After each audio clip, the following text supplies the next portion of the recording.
देखा, इन लोगों को भी पता चल गया तुम बच्चा नहीं दे सकती, तुम बांझ ही रहोगी। सही कह रही हो तुम दीदी, इतने जतन करने के बाद भी बच्चा नहीं हो रहा तो अब क्या होगा। गोपाल मैना को एक बार फिर से क्रॉस करवा लेता है। दोनों बहनें चंपा और चमेली मैना के बांझपन का मजाक उड़ाती हैं और उस पे खूब हंसती हैं। फिर एक दिन मैना चमेली के बच्चे के साथ खेल रही थी कि तभी चंपा देख लेती है। हाँ देख तो चमेली दीदी, ये मैना दीदी तेरे बच्चे के साथ क्या कर रही है, मुझे समझ में नहीं आ रहा।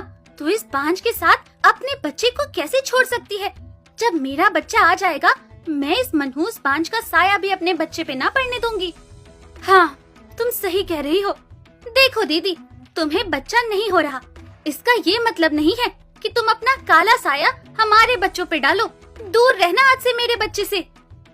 तुम दोनों कैसी बातें कर रही हो, बांझ हूँ इसका मतलब ये तो नहीं मेरा बुरा साया तुम्हारे बच्चों पे पड़ेगा। मैं भी तो उन्हें प्यार करती हूँ माँ की तरह। आहा, बड़ी आई माँ बनने वाली। इन बच्चों की माँ अभी जिंदा है, तुम्हारी कोई जरूरत नहीं है।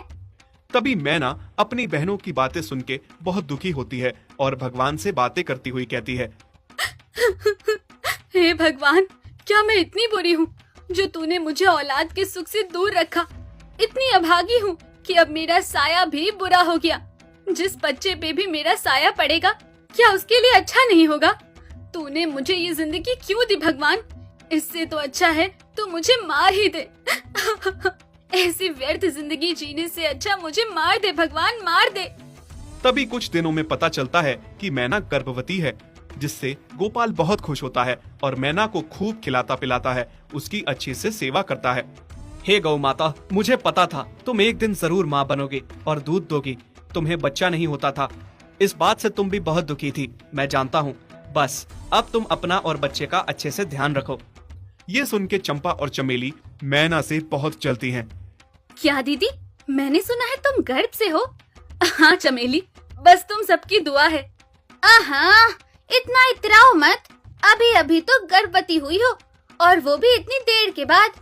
क्या पता जन्म लेने से पहले ही तुम्हारा बच्चा मर जाए फिर।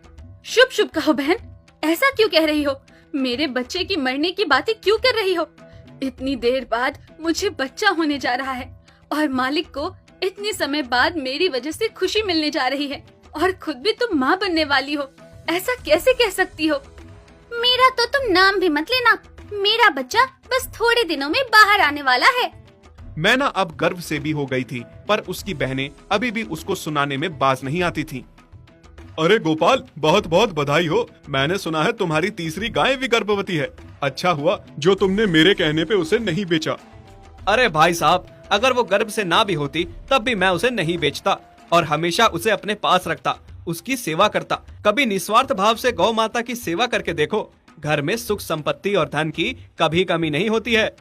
ये सुन के चंपा और चमेली मैना से बहुत जल बुन जाती हैं। कितने अच्छे हैं मालिक, भगवान आपको बहुत तरक्की दे और अपना आशीर्वाद बनाए रखे। तभी कुछ दिनों में चंपा एक मरे हुए बच्चे को जन्म देती है और बहुत रोती है। मैं कितनी अभागी हूँ, जन्म लेते ही मेरा बच्चा मर गया, एक बार मेरा दूध तक ना पिया। चमेली बहन, क्या तुम अपना बच्चा मुझे थोड़े समय के लिए दोगी, मुझे दूध पिलाना है।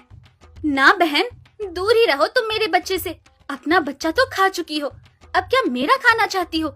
जितना दूर रह सको उतना दूर रहो मेरे बच्चे से।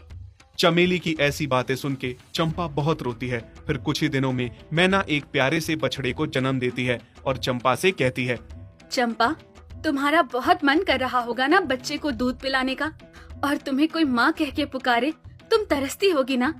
मेरे बच्चे को तुम दूध पिला सकती हो और आज से मेरा बच्चा तुम्हें भी माँ कह के पुकारेगा। वैसे भी रिश्ते में तुम उसकी मौसी हो और मौसी तो माँ जैसी होती है ना। आज से मेरे बच्चे की दो माँ है। मैना की ऐसी बातें सुन के चंपा बहुत शर्मिंदा होती है और सोचती है कि जिस बहन को वो बच्चे के लिए इतना ताने सुनाती थी, आज वही उसके दर्द को समझ रही है। कितनी अच्छी हो दीदी तुम, हमने तुम्हें माँ बनने के लिए कितने ताने सुनाए, यहाँ तक कि तुम्हारे बच्चे के मरने की बात भी की। हम दोनों से अच्छी सही मायने में माँ तुम ही हो। भूल जाओ पुरानी सारी बातें, अब सब सही होगा। चंपा अब मैना के बच्चे को भी दूध पिलाती और बच्चा मैना के साथ साथ चंपा को भी माँ कह के बुलाता और गोपाल की अब तीनों गायें दूध देती। गोपाल का अच्छे से काम चल रहा था।